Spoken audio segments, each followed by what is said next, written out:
When you think about businesses that are selling through the roof, like Aloe or Allbirds, sure, you think about a great product, a cool brand, and great marketing. But an often overlooked secret is actually the businesses behind the business, making selling, and for shoppers, buying, simple. For millions of businesses, that business is Shopify. Nobody does online business better than Shopify. It's home of Shop Pay, the #1 checkout in the world. You can use it to boost conversions up to 50%, meaning way less carts going abandoned and way more sales going through to checkout. Sign up for your $1 per month trial period at shopify.com/income, all lowercase. Go to shopify.com/income to upgrade your selling today. That's shopify.com/income. This is The Planted Runner. I'm Coach Claire Bartholic. Let me ask you a question. What's the worst thing about running? Think about that for a sec. Is it the hot, sweaty runs in the middle of summer? Is it getting up at dark 30 to run in the middle of the winter? The funny thing is that the answer to what's the worst thing about running for most runners is actually not running. Not running when you really want to is usually far worse than running when you don't feel like it, right? When you're injured or sick or just too busy with life that you can't get out for a run, it can feel like part of you has gone missing. And when that missed day turns into days, which turn into weeks or, God forbid, months, the natural reaction of any runner is, am I going to lose all my fitness? But is that actually true? Let's find out.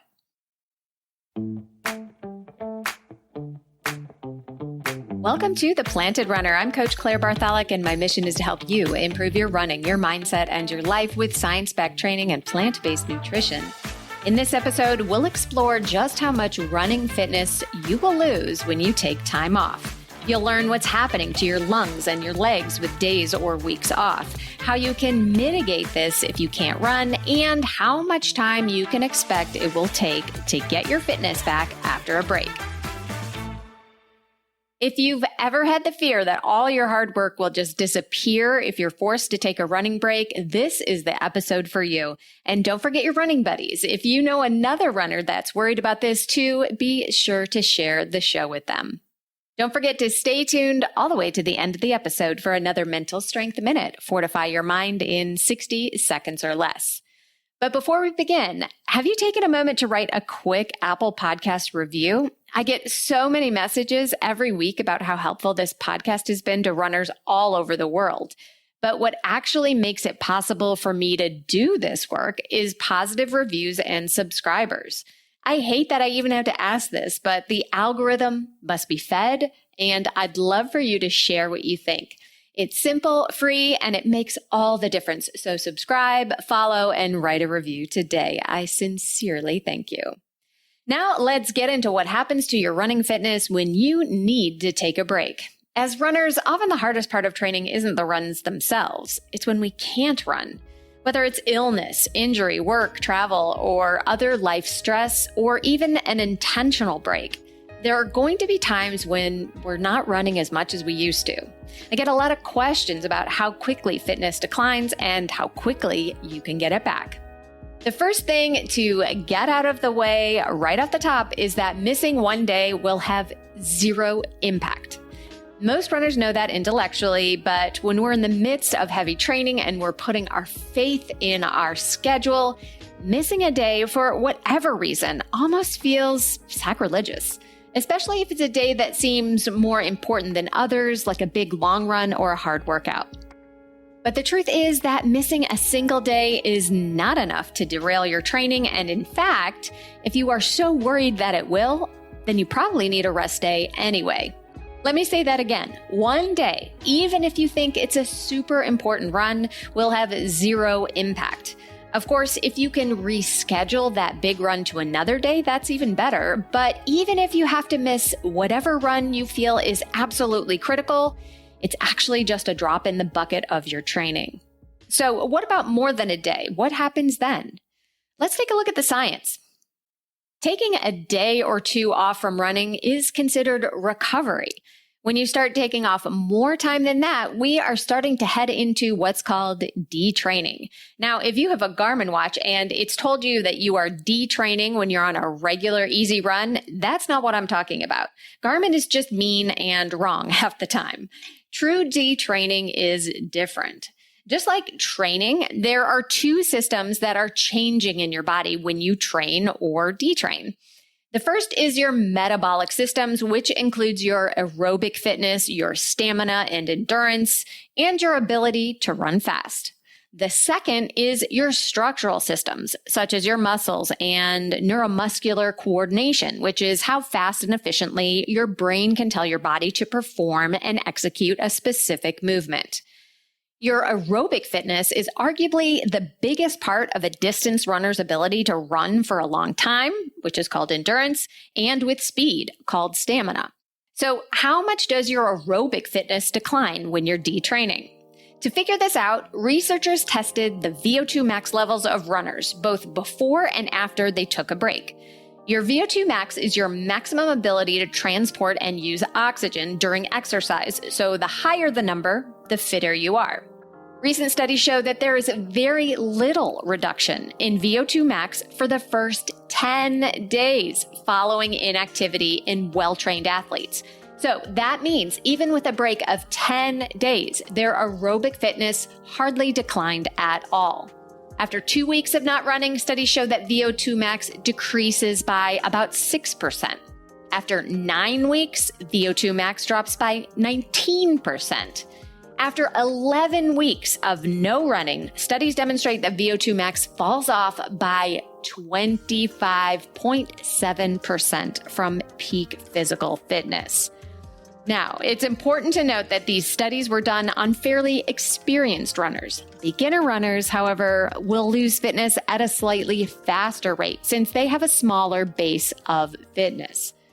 So what do these percentages mean in race times?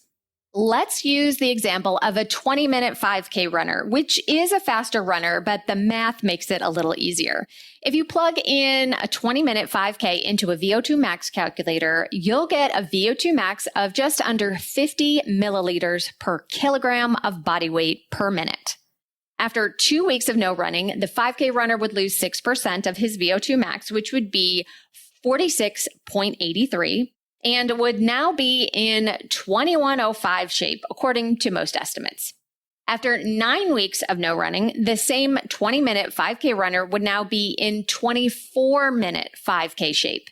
After 11 weeks of no running, our detrained running friend would be in 2530 5K shape. But here's the thing to remember. If you are out for less than 2 weeks, you can get that 6% decline back in 2 weeks if you're able to solidly train again.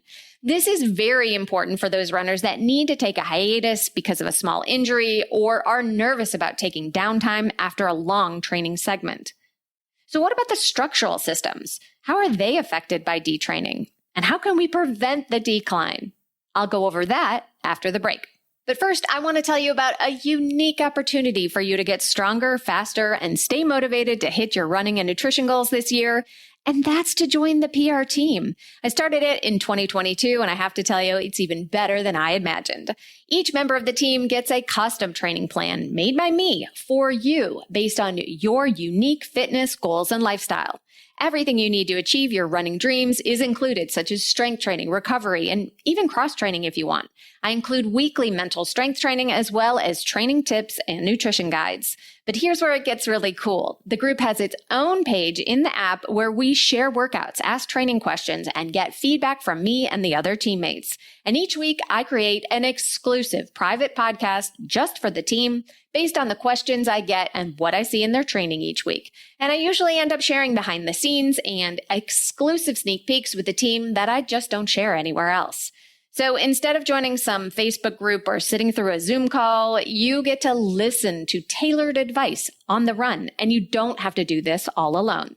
So if you're ready to take your running to the next level and join an amazing team of runners, head to theplantedrunner.com/group and join us today. It's more affordable than you think, and I can't wait to have you.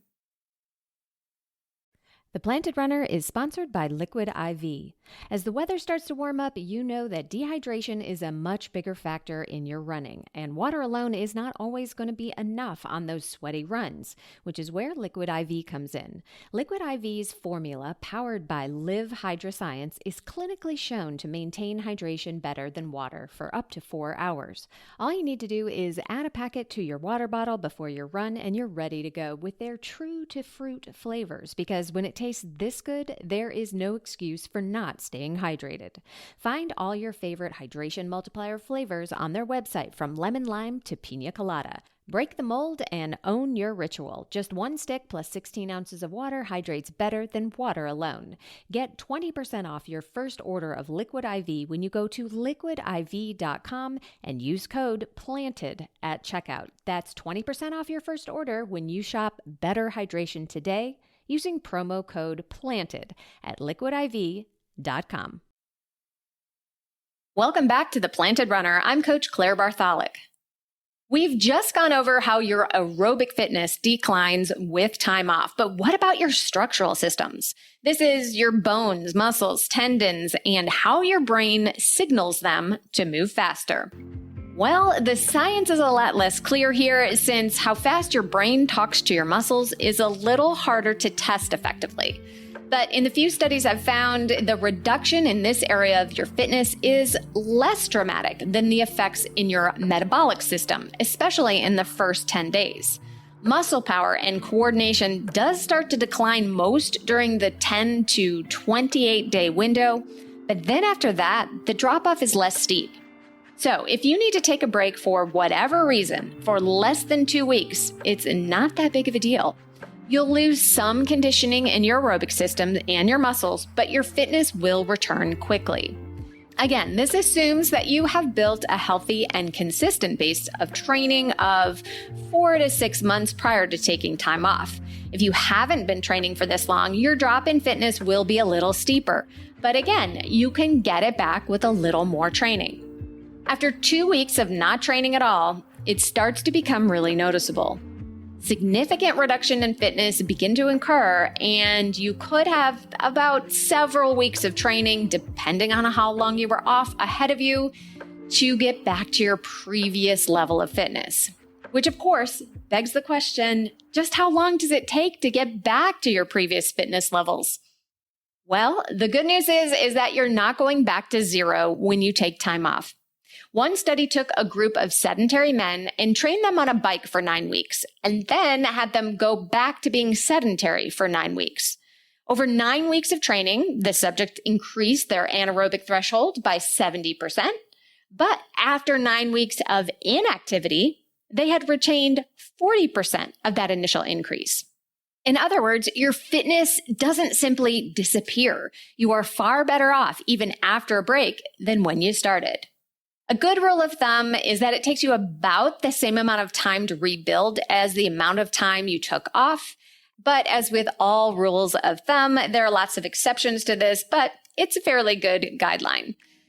One thing that can slow detraining losses is cross-training. Since your aerobic system is hardest hit by taking time off, if you're able to do another form of aerobic exercise like aqua jogging, biking, or swimming, you can almost stop the clock on the decline, or at least stretch it out much further than by simply doing no training at all.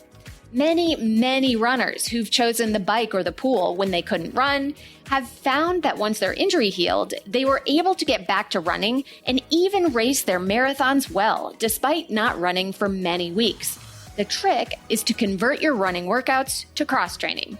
To do that, instead of using pace and distance, use time and effort.